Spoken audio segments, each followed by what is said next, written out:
ეს რუბრიკა ფრაგმენტების დღეა, ამჯერად ჩვენ გაგაცნობთ ფერეიდნელ ქართველს ჰელენ იოსელიანს, რომელიც ცნობილია თავისი კალიგრაფიული ნამუშევრებით. კონკრეტულად კი გამორჩეულია ქართული ანბანი, რომელიც მან ვეფხისტყაოსნის ინსპირაციით შექმნა. ჰელენი ჩვენმა გადამღებმა ჯგუფმა პათუმში ჩაწერა, თუმცა ვიმედოვნებთ, რომ მას ფერეიდანშიც ვეწვევით.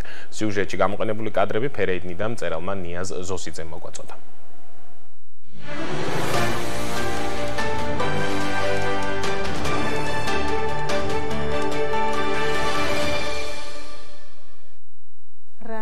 მივაჯირვე ვითხოვითა მეთითა საუბარითა ეს პოეტი ციგნის არის დიდი პოეტი შოთა რუსთაველი ციგნის ვეფხისტყაოსანი ძალიან მიყვარს.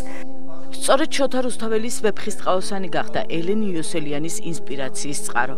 ქართული ანბანი ხელოვნების ნიმუშად ფერეიდანში მცხოვრებმა ქართველმა კალიგრაფისტმა წლების წინ აქცია და ასე შემატა ახალი თავი წინაპრების ისტორიას უცხო მიწაზე. 15 წლის წინ პირველი რამდენი ციგნი ჰქონდა მძეველი ციგნი მოხუცი ციგნი და ანბანი წერს რამდენი წერს და რა ლამაზია სიმღერი ანბანია ბატონო თარიღელ ბუდგარაძე უმბობ ძალიან ლამაზია და მინდა თითქმენ გამოფენა ჰქონდა თბილისში და პირველად ეგრე მე კალიგრაფისტი გავაკეთო ერთი ციგნი მე გავაკეთო ბევრი კალიგრაფი შიგარი ეგრე ყვავილი ბებელა ბუ და სხვა და სხვა მე ქართველი ვარ მე ძალიან მიყვარს საქართველო ჩემი გული სავსე საქართველოა. ელენ იოსელიანი ისპაანში დაიბადა და გაიზარდა. ფერეიდნისგან განსხვავებით აქ ქართულად თითქმის არავინ საუბრობდა. მშობლიურ ენაზე მხოლოდ რამდენიმე სიტყვა იცოდა და ისიც მამისგან, რომელიც 7 წლის ასაკში გარდაეცვალა.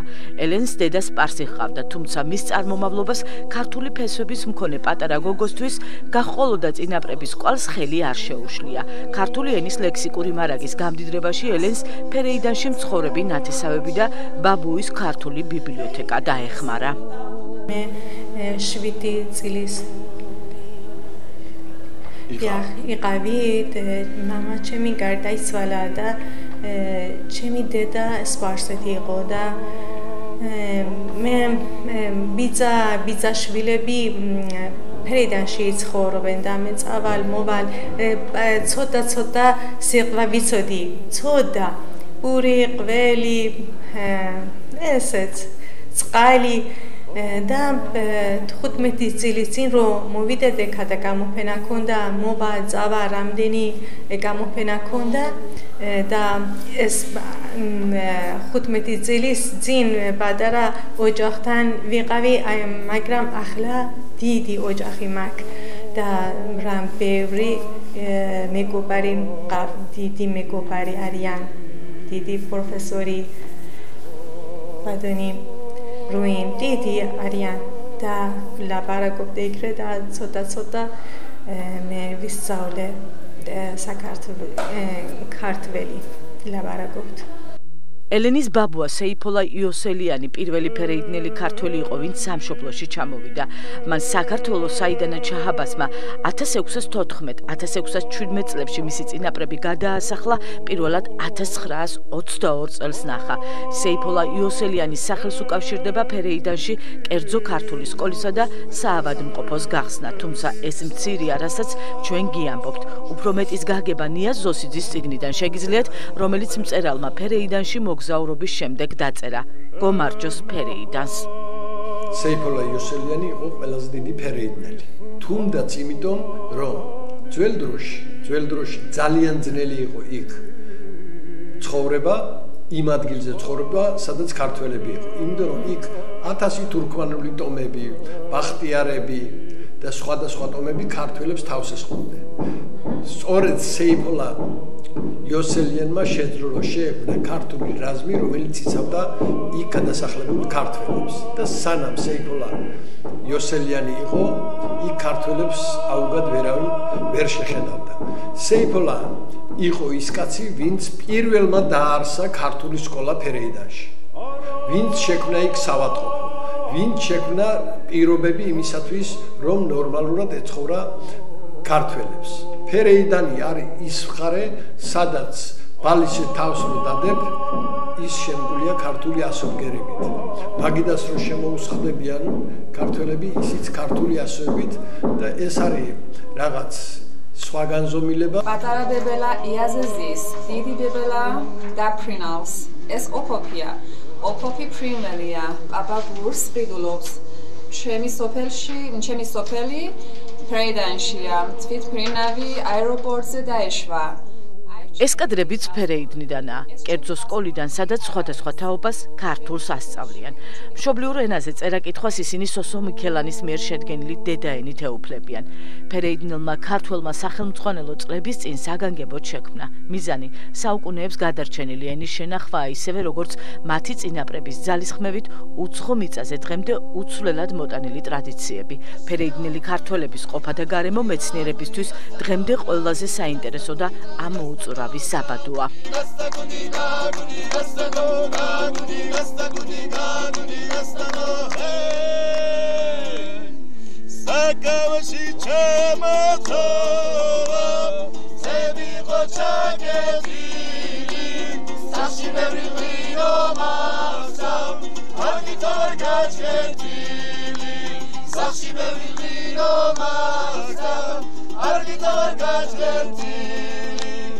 მარტყოფი, ანუ ფერეიდანი, როგორც ბატონმა ნიაზმა თქვა, ქართველები მართალია სხვადასხვა რეგიონში ჩასახლებული იქნა, მაგრამ ერთადერთი ადგილი, სადაც შენარჩუნებული არის ქართული ყოფილი კულტურა, ეს არის სწორედაც ფერეიდანი.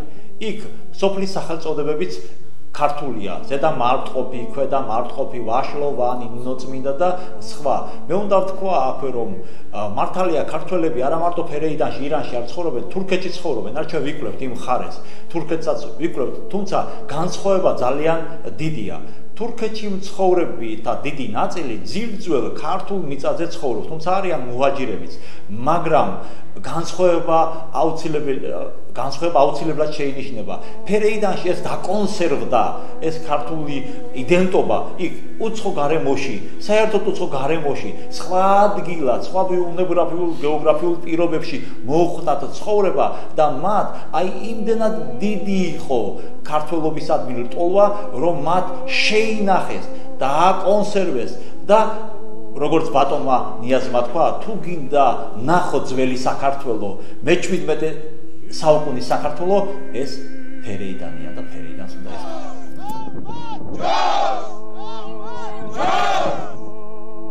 საინტერესოა ასევე ციხემთობის ტრადიცია. ის ფერეიდნელი ქართველებისთვის დღესასწაულიცაა და სევდაც, რადგან მათმა წინაპრებმა 230 წლის წინ ციხემთაზე ქართველობის შესანარჩუნებლად სისხლის ბოლო წვეთამდე იბრძოლეს და გმირულად დაიღუპნენ. ერთ დღეს მაისში აღენიშნება ციხემთობა. და ციხემთობა ეს არის რაღაცა ქართველობის გამოვლენების ყველაზე დიდი რაღაცა ისტორია.